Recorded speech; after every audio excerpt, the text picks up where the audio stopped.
My whole life was centered around religious inspiration, but I became an atheist. My name is Gautam Mahadale, and I am a very mixed person in terms of religious orientation and origins. First of all, in terms of my family background, my family was Hindu, and we were originally from India, where the majority of the population was also Hindu. However, my first name, Gautam, is a shortened version of the Prophet Buddha's name, before he became an enlightened being, that being Siddhartha Gautam. And this was an intentional choice by my parents, who liked this name, and were even more excited that a god from another religion employed that name before he chose to become a godlike figure. Additionally, as for my birth date, I was born on Easter, which Christians, and subsequently, during the exact year that I was born, the Muslim holiday month of Ramadan also was happening during my birthday. So in total already, without me doing anything, my fate and preconditions have been influenced or even partially determined by 4 religions, and as I grew older, I learned about other popular religions in the world, including but not limited to Sikhism, Jainism, Protestant versus Catholic Christianity, Sunni versus Shia Islam, and many more. However, rather than making me open-minded to the different worldviews people had, the more I knew about the traditions and rituals people did in hopes that a quote-unquote God would listen to them, I began to realize religion wasn't my thing. Not only was it not my thing,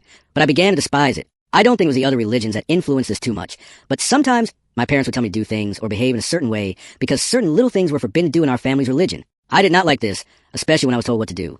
So I would question all these small traditions. For example, one of these things included not asking someone where they were going when they headed out the door. To me, out of all the little forbidden rules, I found this one the most stupid because it made no sense that I couldn't ask my dad where he was going on a Saturday evening when it was dark. And for those of you thinking that my parents probably made up this rule so that I wouldn't question the things they did in their adult lives, even when I would visit my relatives in India, my uncles and aunts would also enforce this rule, and that was not fun. Also, for this rule specifically, in my brain, it seemed like a cover or get out of jail free card, in which someone could just go outside and do shenanigans without anybody questioning where they were going. The religious system didn't suit right with me, and as things fell apart in my own family's personal faith, this hatred spread to other religions. I noticed flaws in Christianity, Islam, and many other religions that if I listed them here, I would probably get canceled. Soon, I developed the idea that everybody with faith was brainwashed by the upper ranks of society for economic or political purposes, and as far as I have observed, that seems to be the general case. Another main reason for my big switch was my belief in science growing. Ever since I was young, I liked the scientific process, and logic was a game I played with my hands.